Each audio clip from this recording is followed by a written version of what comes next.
Hey everyone, welcome to the investor.bet NRL Round 1 betting trends. In this video, we're going to look at the final 6 games of Round 1 in the NRL and go through the betting trends for those matchups and also look at some good try scoring opportunities. This is a video that I posted right throughout the 2024 season, and I know you guys got a lot of value from watching it and it helped you with your betting. So I'm really hoping these videos do the same thing and take your betting up a notch again this year.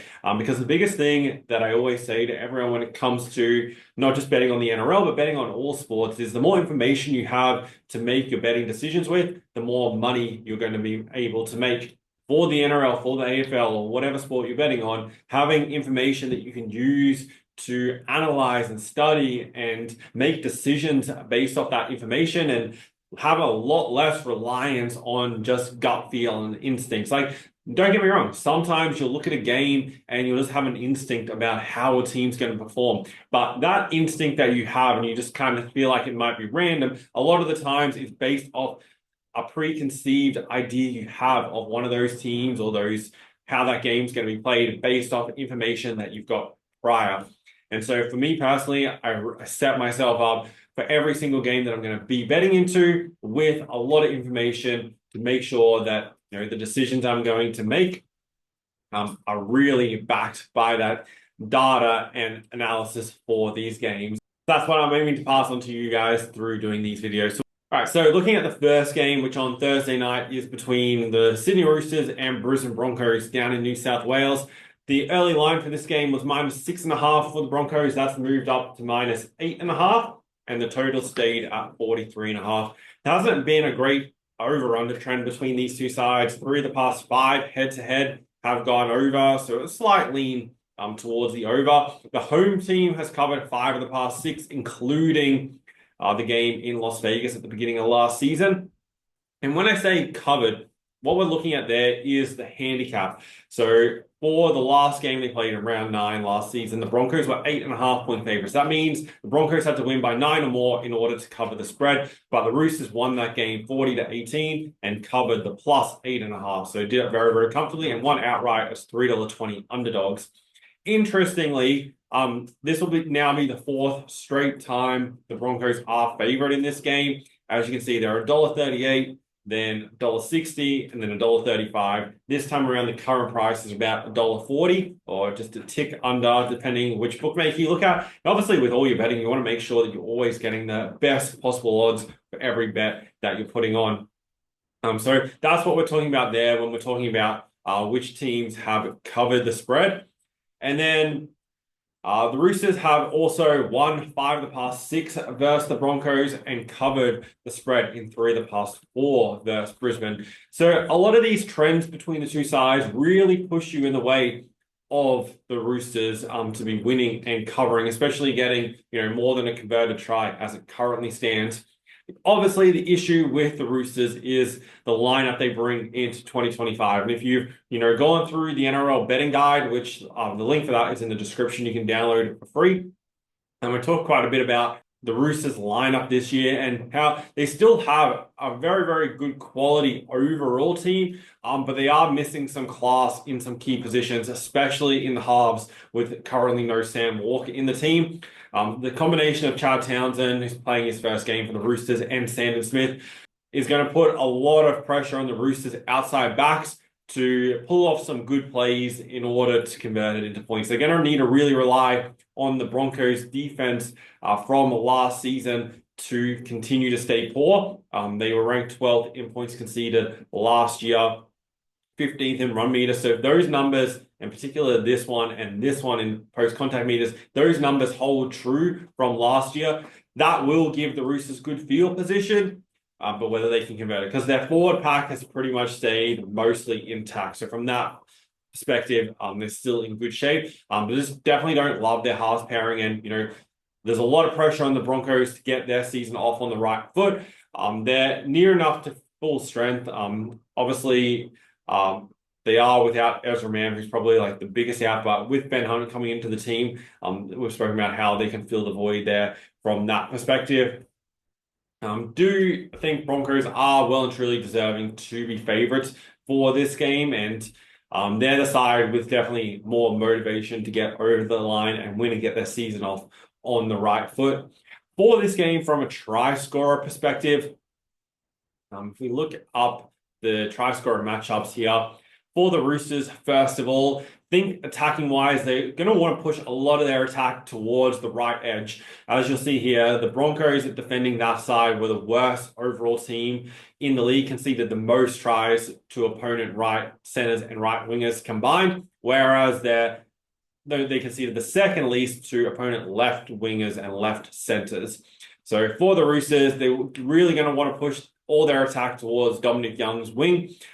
So from an attacking perspective, I think that's their best possible strategy. For the Broncos, last season, Reece Walsh was averaging near enough to a try game at 71%.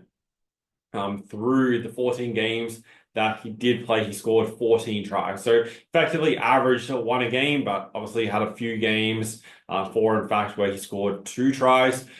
Against the Roosters, they can see the 7th least number of tries to opponent fullbacks. He potentially could get a good opportunity. The Broncos were a kind of interesting team last season. They scored the majority of their tries through fullback or through the halves. With Hunt and Reynolds in the halves, like there is a chance Ben Hunt could potentially get over for a try in his first game back for the Broncos. Probably wouldn't be super keen in getting involved. Last season at the Dragons, he only scored the 4 tries. And I think the Broncos are definitely going to be implementing some different tactics this year. With try scorers this early on in the season, what I recommend is to be very, very cautious.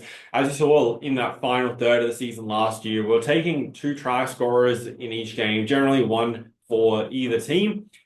Early on in the season, there's a lot of players where you don't know, firstly, where they're going to be playing and how they're going to fit into this team, especially a lot of sides have new wings and centers in the lineup and potentially which side of the field those players are going to play on, etc., etc. And also like where the team's attack is going to be centered around.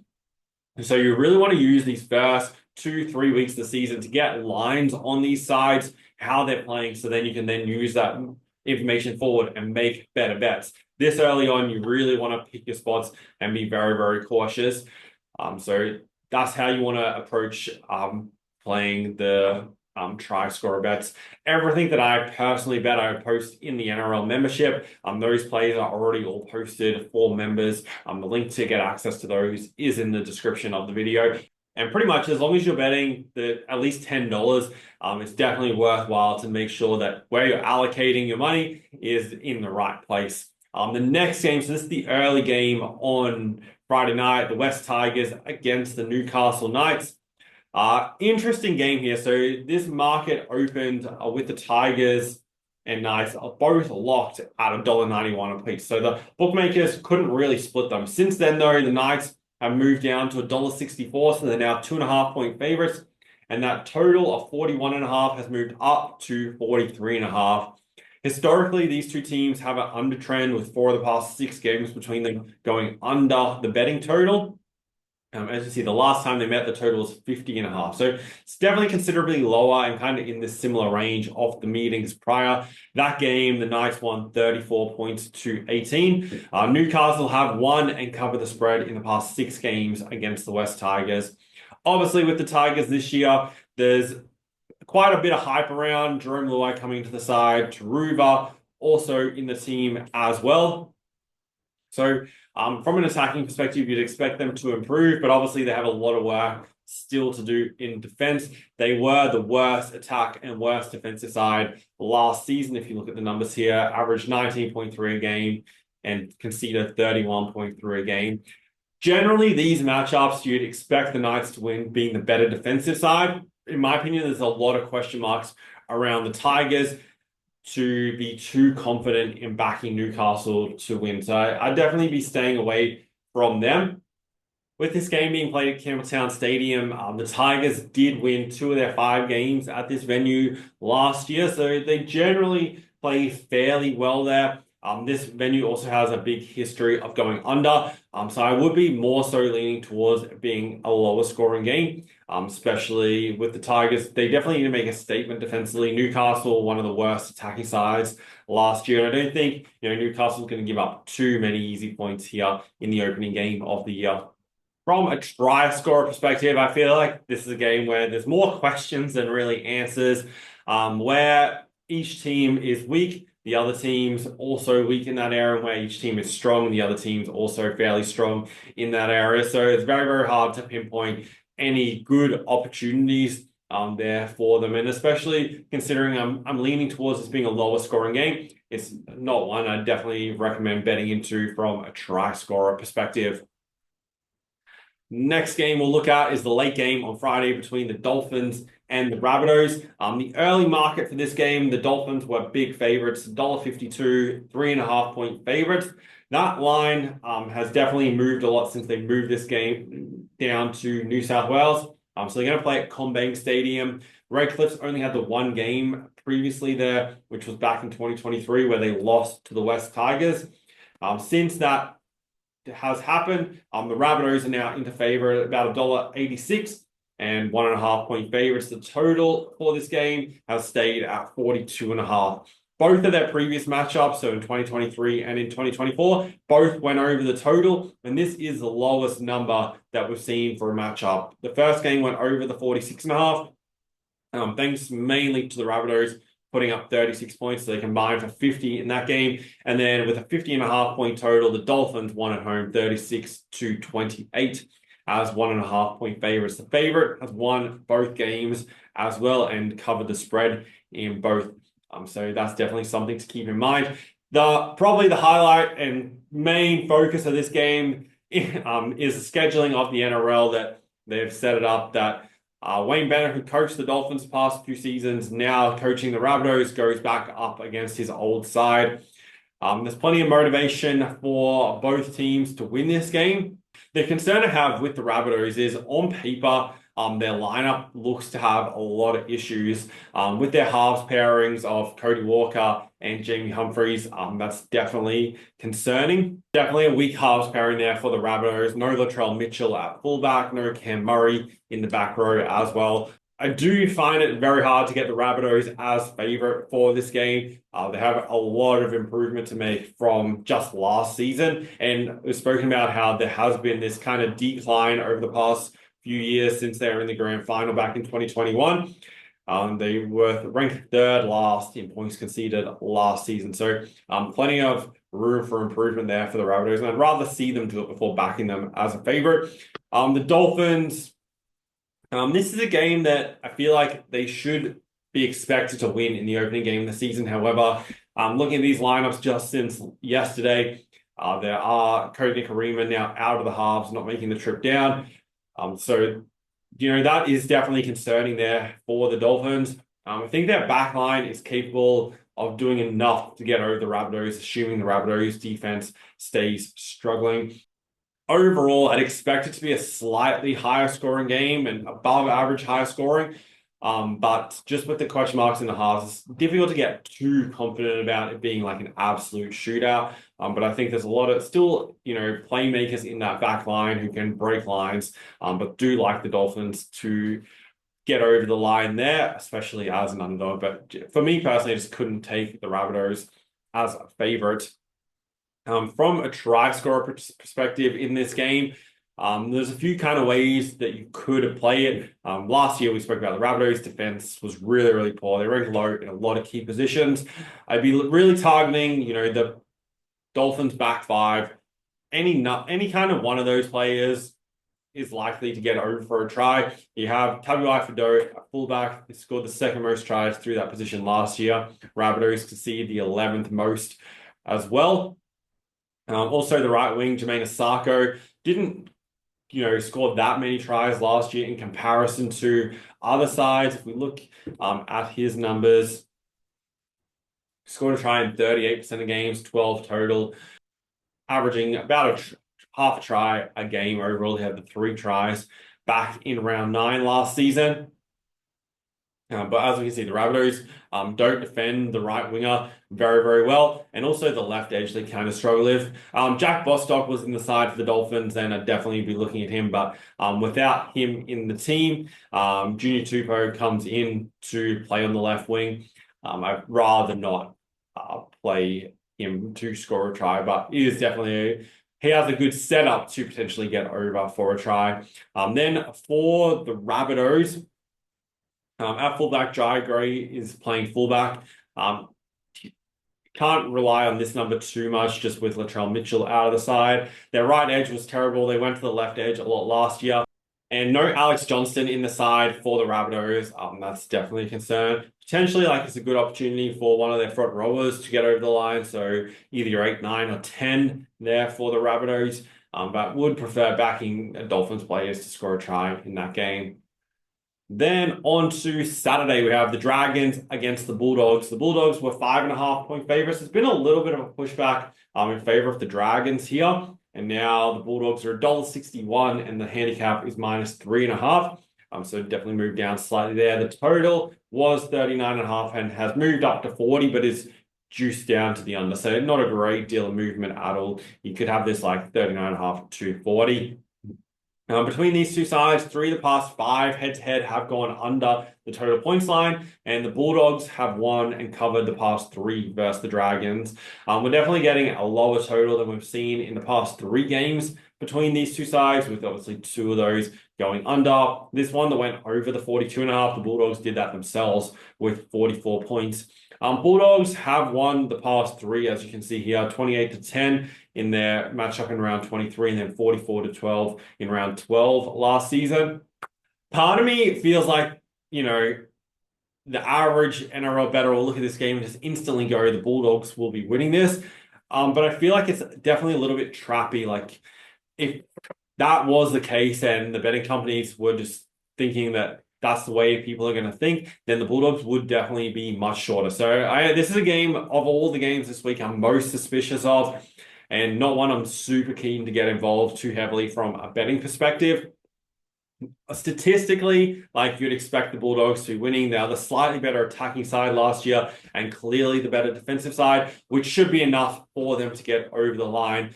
The Dragons bring in plenty of experience. They have a weakness in the halves, but they bring in Valentine Holmes, Clint Gutherson, and also Damien Cook. So quite, there's a lot of experience. I don't know what the total games between those 3 players is, but it's definitely a lot.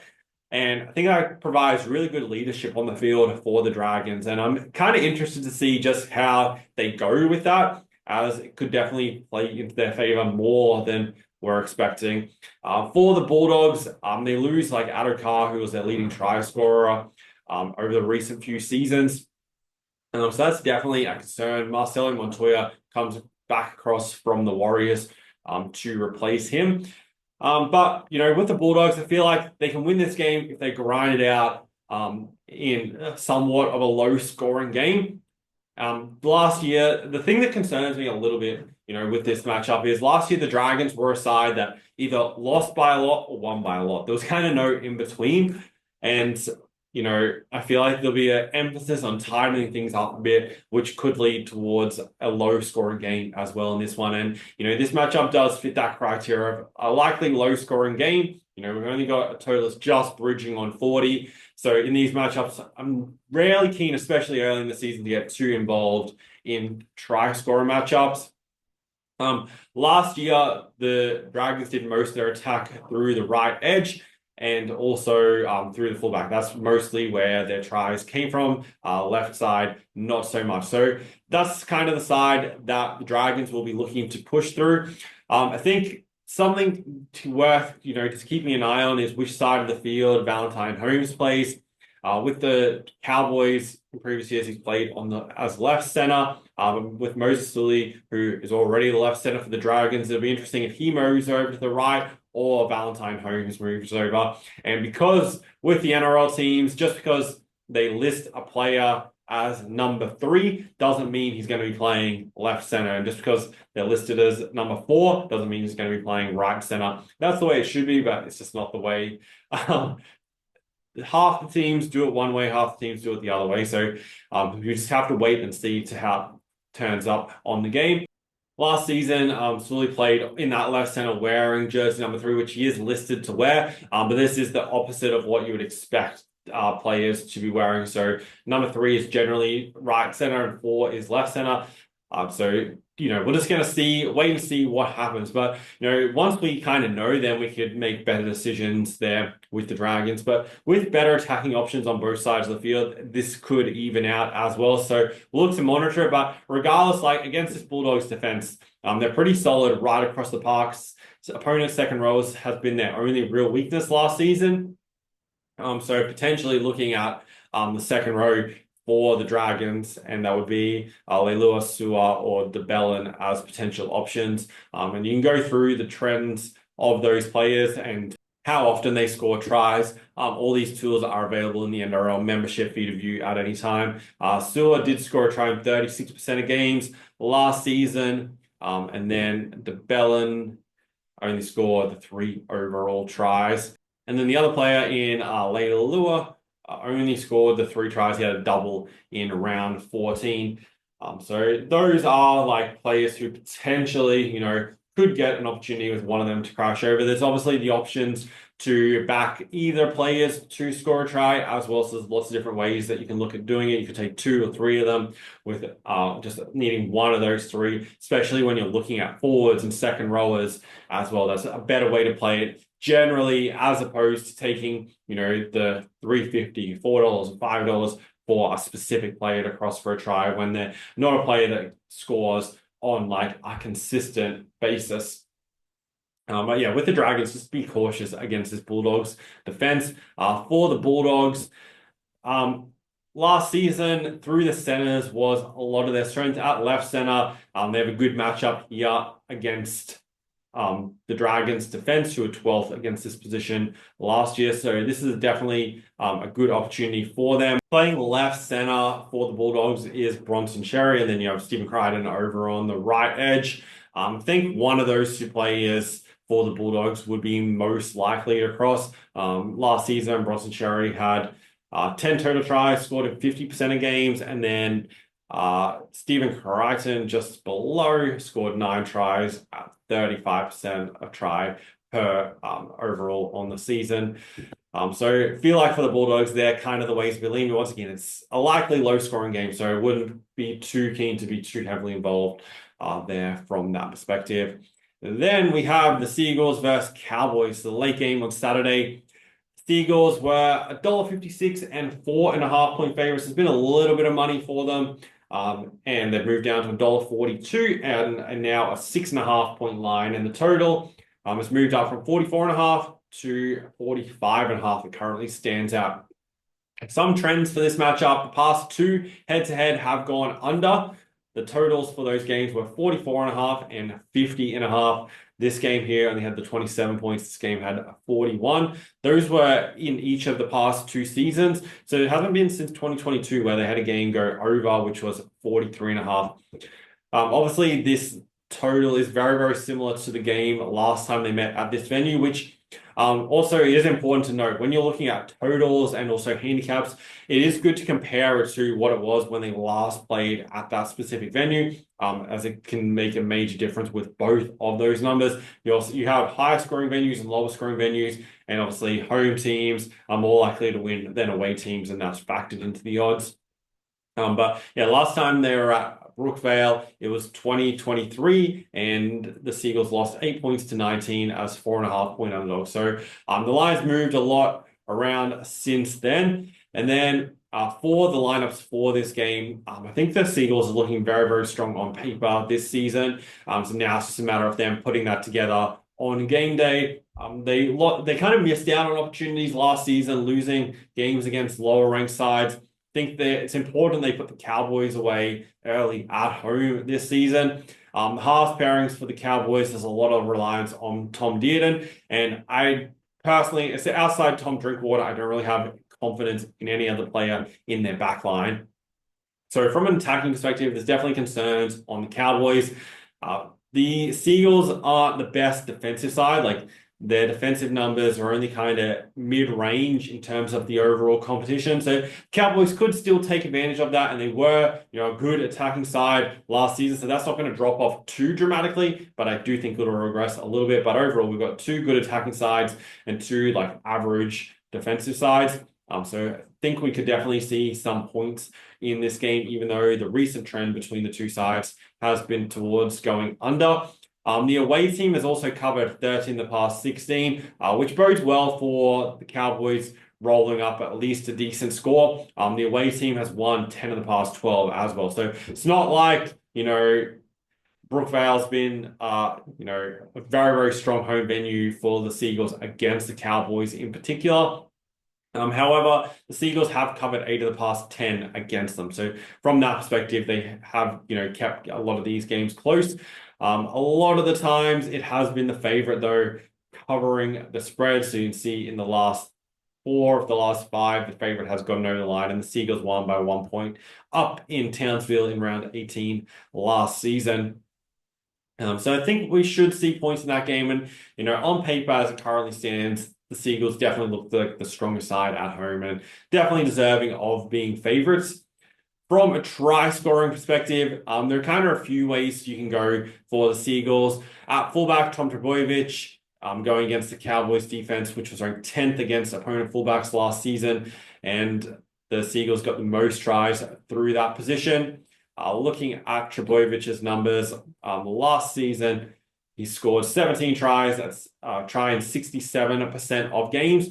And then the other way you can look at attacking is looking towards the right edge for the Seagulls. The Cowboys definitely don't defend that side of the field near as well as they defend the other side. So for Manly, they want to be pushing a lot of their attack towards that right-hand side of the field, and that's where they can target and get their points. So looking out towards the players like Jason Saad out on that right edge. Then for the Cowboys, from a try scorer perspective, their right wing, I think these numbers may be a little bit misleading as Kyle Felt's now out of the side, Valentine Holmes out of the side, who were their leading try scorers last season. So I'm definitely concerned there, about backing try scorers here for the Cowboys. I want to just, monitor how they go before getting too involved in their markets. If we saw something, in a different position where, something stood out, but it's not really the case, could take second row. This is probably the best option there for the Cowboys, ranked number 2 in attack and 15th for the Seagulls in defense. So the second rowers for the Cowboys in John Bateman, Jeremiah Nanai, and Ruben Cotter. Nanai's probably the most likely to cross for a try of the 3 of those players. Last season, he scored 13 tries and trying 48% of games. On Sportsbet, which I'm just looking at here, he's paying $3.30, so kind of not too bad of odds. Definitely shop around. You can generally get better prices for try scorers at other books than Sportsbet. He has scored a try in 2 of the past 3 against the Seagulls as well. So just looking at them, that's definitely not all that bad of an option. And then the final game is probably the most easiest one to predict of the round from a tipping perspective. That's the Melbourne Storm against the Parramatta Eels. They were $1.35, they're now $1.09, and minus 8.5 is now minus 18.5. Total was 44.5 and stayed at that number. This is obviously, that line movement is all on the back of Mitch Moses being out of the team. So Ronald Volkman comes over as halfback, and we already know the Storm don't lose games in round 1, and it's very hard to see that being anything different this season. The Storm have won and covered the past 4 versus Parramatta, and if you go back through, so round 1 in 2023, they won 16-12, so only a small margin, but the last 3 have all been blowout wins where they've covered spreads all over or all more than a converted try. Interestingly, between these two sides, 11 of the past 16 have gone under the total points line. They had a pretty massive total last time they met in round 21 of 53.5. A much more reasonable number here at 44.5. I think, Parramatta are going to struggle to score in this game without Moses in the side. They bring in like Zach Lomax, who's was the Dragons' leading point scorer last season. However, There's definitely like concerns over how their attack's going to go, especially against the Storm in Melbourne. Last year, the Storm kept Penrith scoreless. And pretty much the only team. Well, they were the only team to do that last season. So to do that, against Penrith last year in round one at home, don't think that bodes very well for Parramatta in this game, and they'll be keen to, start the season off strong at home after losing the grand final last year as well. So I wouldn't be like too excited for this game if I was a Parramatta fan. Storm should definitely win comfortably and put them away. From a try score perspective, the Eels were the worst defending left edges and second worst at defending the right edge. So you can kind of go either way here. You've got Xavier Coates on the left wing for the Storm. Is probably a good option. You have Warbrick on the right wing as well. So, playing the wingers, either one or both of them are likely to score, as Parramatta can't defend the edge well. They defend the middle of the field pretty well. In the front row and second row aren't too bad of numbers. Like the 11th ranking here with front rows, like there's not much. There's only like very small margins between all the teams in those numbers, but overall, the middle of the field, they do well at. Out wide, though, is where they just leak points. So, expect the Storm to just be spreading into the edges and rolling through and, putting tries over in the corners non-stop. For the Eels, all their attack last year went towards the right edge. I don't think it's much worthwhile backing any try scorers for the Eels, as they're likely going to be few and far between. Whereas if the Storm do get a roll on and start just putting plenty of points on the board, you're going to get a lot more opportunities to hit your try scorer bets there with Melbourne. Playing either of the wingers is definitely a good option. Obviously, Xavier Coates probably the slightly better option. I had a look, neither Storm player or any of them really have that good of a record over, against the Eels. But I think they could both definitely cross for a try in this game. So those are all the games coming up this week. Hopefully this video gave you some insight into these games. This rain is really, really pounding on this window behind me now. My goal with these videos is to give you as much information as I can to make sure you're making the best possible betting decisions and that you're profitable on the NRL this season. My aim is also to give you as many resources as I can to make sure that you're making really good decisions. Download the NRL betting guide if you haven't already. It's completely free. Just put in your email. It'll be sent to you straight away. That'll give you a lot more information on how these teams perform, good betting angles, bad betting angles. If you find situations where teams are really, really poor in day games or night games, or when they're a favorite or when they're an underdog or as a home favorite as well, lots of different situations, or in those situations, a lot of their games go over or under the total, can really help you find good betting opportunities. So definitely download that. If you're committed to sticking to a strategy with your betting, definitely check out the NRL membership. That's where I post all my bets, and you get access to all the research tools and statistics and all those analytics right throughout the year for the NRL. So my goal this year is to make at least 50 units profit. We started the season back last weekend with the Sunday games, winning our bet on the Raiders, Warriors, and also the Panthers Sharks game. So we started 2-0. All the bets are posted for this week, and I'm really excited for the season ahead. Thanks, guys, for watching, and I'll see you in the next video.